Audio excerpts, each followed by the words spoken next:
দেখুন আমি বলি, গত অর্থবর্ষে সমুদ্র সাথী বলে একটা প্রকল্প রাজ্য সরকার নিয়ে এসেছিল, যে প্রকল্পতেও নির্দিষ্ট দুটো মাসের কথা উল্লেখ করেছিল। এই সময়ে মৎস্য চাষীরা সমুদ্রে গিয়ে মৎস্য শিকার করতে পারে না, প্লাবন কোনো সময় এসে যাওয়ার ফলে, ঝড়ঝাপটা আসার ফলে। সেই সময় ওরা বাড়িতে থাকলে আর্থিকভাবে ওরা দুর্বল হয়ে যাবে, মাস গেলে 5,000 টাকা করে দেওয়া হবে এই মর্মে। 1 বছর অতিবাহিত হয়ে গেছে। এই মর্মে আমি আজকে প্রশ্ন করেছিলাম অতিরিক্ত প্রশ্নতে রাজ্যের মৎস্যমন্ত্রীর কাছে, যে সমুদ্র সাথী প্রকল্পের মাধ্যমে কত মৎস্য চাষী উপকৃত হয়েছে।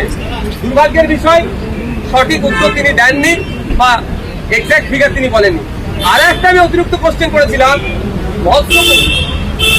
মৎস্য দপ্তরের মাধ্যমে আদিবাসী সম্প্রদায়ের যে সমস্ত মৎস্য চাষীরা আছে, যারা আর্থিকভাবে দুর্বল, তাদেরকেও বাড়ির এই মৎস্য দপ্তর তাদেরকে বাড়ি তৈরি করে দেয়। তো 2023-24 অর্থবর্ষে এই ধরনের আর্থিকভাবে দুর্বল আদিবাসী সম্প্রদায়ের কতজন মৎস্য চাষীর পরিবার বাড়ি পেয়েছে, এই প্রশ্নটা আমি করেছিলাম। আজকে শুভঙ্কর সরকার, কংগ্রেসের কেন্দ্রীয় নেতৃত্ব, গুলাম মীর তারা গেলেন, মমতা বন্দ্যোপাধ্যায় কিছুক্ষণ পর যাচ্ছে, ত্রিপুরা কি কোনোভাবে ভোটের একটা ভর কেন্দ্র হয়ে উঠছে? সবসময় চেষ্টা করে চমকের রাজনীতি। হ্যাঁ, পশ্চিমবাংলার কংগ্রেসের যিনি প্রেসিডেন্ট এবং পশ্চিমবাংলার সেন্ট্রাল এআইসিসি থেকে যাকে ইনচার্জ করেছেন গুলাম মীর, আরো ঝাড়খণ্ডের কয়েকজন প্রতিনিধি আজকে ফুটপ্রাস দ্বীপে কাকটির বিরুদ্ধে গিয়েছেন। আসতে পারেন যে কেউ, বিভিন্ন সময় বিভিন্ন রাজনৈতিক দলের নেতারা গিয়েছেন। আজকে আমার মুখ্যমন্ত্রী আসছেন ফুটপ্রাস শরীফে, সবাইকে ওয়েলকাম করে ফুটপ্রাস শরীফ। 26-এর ভোট অঙ্কের কোথাও ফুটপ্রাস শরীফ খুব গুরুত্বপূর্ণ, কিন্তু 100 বার গুরুত্বপূর্ণ ভূমিকা রাখে, বিগত দিনে রেখেছেন, আগামী দিনেও রাখবে। নেতারা কখন যাবেন সেটা আমরা বলতে পারি না, তাদেরকে বারণও আমরা করতে পারি না। দেখুন, আমি নেতা সেই জন্যই তো, কারো ফ্রিডম অফ মুভমেন্ট আটকাতে পারবো আমি? কোনোদিন পারবো না। ওটা সংরক্ষিত নয় তো, যে নির্দিষ্ট এই জন্য সংরক্ষিত। ওপেন টু অল, সর্বধর্মের মানুষের জন্য, সর্ববর্ণের মানুষের জন্য, সর্বজাতির মানুষের জন্য। যখন ওখানে সব স্বাগত জানাই যারা রাজনীতি নেতারা আসলে কেন স্বাগত জানাবে? অজিত চৌধুরী বলছে যে এদেরকে বিভাজনের কাজে লাগানো হচ্ছে, সুকান্ত মজুমদার বলছে ভোট লুটের কাজে লাগানো হচ্ছে এই আইপ্যাকের কর্মীদের। সুকান্ত বাবুদের হাতে সেন্ট্রাল গভর্নমেন্ট চলছে, যদি ভোট লুটের কাজে লাগানো হয় ইসিআই কে বলে এদের বিরুদ্ধে ব্যবস্থা গ্রহণ করবে। আর অধীর রঞ্জন চৌধুরী বাবুকে বলবো, আইপ্যাক আজকে নতুন করে হঠাৎ বলতে উঠতো না। আপনি যখন লিডার অফ অপোজিশন পার্লামেন্টে, তার আগে থেকে আইপ্যাক, তাহলে এই আইপ্যাক সম্পর্কে দুটো কথা পার্লামেন্টে কি আপনি বলেছেন? সেই তথ্য আমাদেরকে দিন। শুধু বাজার গরম করা হবে এটা বন্ধ করতে বলুন।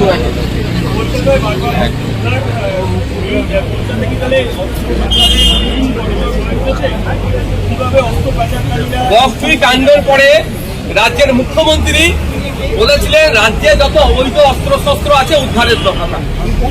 দুর্ভাগ্যের বিষয়, প্রতিদিনও খবরে নজর রাখা যায়, রাজ্যের কোথাও না কোথাও বোমাবাজি হচ্ছে, গুলি চলছে, অবৈধ অস্ত্রশস্ত্রের রমরমা চলছে। দুর্ভাগ্যের বিষয়, এই অবৈধ অস্ত্রশস্ত্রগুলোকে উদ্ধার করতে ব্যর্থ হয়েছে রাজ্য সরকার।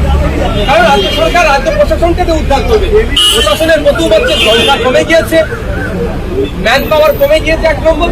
দ্বিতীয়, এদেরকে দিয়ে তো রাজনীতিকরণ হচ্ছে, ম্যাক্সিমামকে দিয়ে বিরোধীদেরকে আটকানোর অপচেষ্টা চলছে।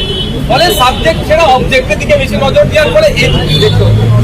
দেখা যাচ্ছে যে পাকা বাড়ির মালিক তিনি আবাসে ঘর পাচ্ছেন, ঠিক পাইতে পেট্রোল পাম্পের মালিক তিনি ঘর পাচ্ছেন, মুখ্যমন্ত্রী বারংবার আবাস দুর্নীতি এত। এই দুর্নীতি রোধ করতে গেলে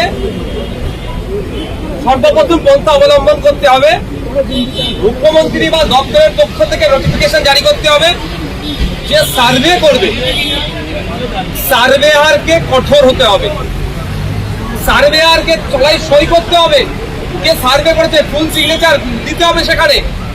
আর যে আবাস যোজনায় যে দুর্নীতি যখন উঠে আসবে, সর্বপ্রথম সার্ভেয়ারকে ধরে জেলের মধ্যে দিয়ে দেবে। কারণ সার্ভেয়ার সার্ভে করেছে বলি তার ভিত্তিতে ভাইটা পাচ্ছে, তাহলে এই দুর্নীতিটা বন্ধ হয়ে যাবে। সার্ভেয়ারকে ভয় দেখাচ্ছে, চমকাচ্ছে বা অবৈধ লেনদেনের ফলে ওই পেট্রোল পাম্পের মালিক বাড়ি পেয়ে যাচ্ছে, পাকা বাড়ি আছে মালিক বাড়ি পেয়ে যাচ্ছে, মাছ ধরার ট্রলার একাধিক আছে বাড়ি পেয়ে যাচ্ছে, 10-12 বিঘে 15 বিঘে জমি আছে সে বাড়ি পেয়ে যাচ্ছে, 4 চাকা গাড়ি আছে সেও বাড়ি পেয়ে যাচ্ছে। কিন্তু এবার এইগুলো থাকলে বাড়ি পাবে না। দুর্ভাগ্যের বিষয়, সব জায়গায় তো কাঠমারে ঢুকে আছে, ফলে এই দুঃখটা আমাদেরকে দেখতে হচ্ছে। প্রকৃত যাদের বাড়ি পাওয়ার যোগ্য তারা না পেয়ে যারা আর্থিকভাবে স্বাবলম্বী তারা বাড়ি পেয়ে যাচ্ছে। Thank you. শুভেন্দু অধিকারী বলছেন আপনি ভোটের দিন নকল করবেন না, ওয়ান ডে প্লেয়ার বলছে আপনাকে। শুভেন্দু বাবুকে পুলিশ থেকে ফিরে আসুন, ফিরে এসে আবার কি বলছে দেখো। কোনো কোনো তুমি দিন ছুটছে না উচ্চ সকল যেদিকে আজকে টাইম কারবার থেকে সরে এসেছেন সেইগুলো বোঝানো হচ্ছে আপনাদের বিজেপি তৃণমূলের হয়ে অনেক কথা। শুভেন্দু বাবুর কথাই তো আর আইএসএফ পার্টি চলবে না, সেন্ট্রাল বিজেপির কথাই তো আর আইএসএফ পার্টি চলবে না। আইএসএফ এর প্রার্থী কোথায় কি দেবে কেশব ভবন থেকে তো ঠিক করে দেবে না, এটা শুভেন্দু বাবুকে জানিয়ে দেবে।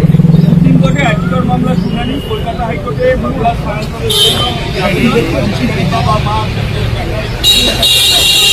আমি চাই আমার বাড়ির মেয়ে, আমার বাড়ির কন্যা, আমাদেরই বোন, আমাদেরই দিদি সমাজ সুবিচার পায়। আমি মনে করি যথাযথ যদি তদন্ত হয়, এই হত্যা এই ধর্ষণের সাথে অভিযুক্ত একাধিক মানুষ জড়িয়ে পড়বে এবং তাদেরকে সমস্ত শাস্তি দেওয়া হবে। ইংরেজ বাজারের সুকাউকে গ্যাংওয়ার হেকিং চক্রের বিরুদ্ধে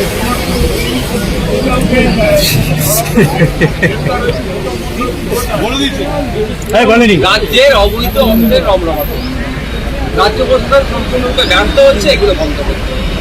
এটা বিরোধীকে আটকানোর জন্য যে তৎপরতা দেখায় সে তৎপরতা যদি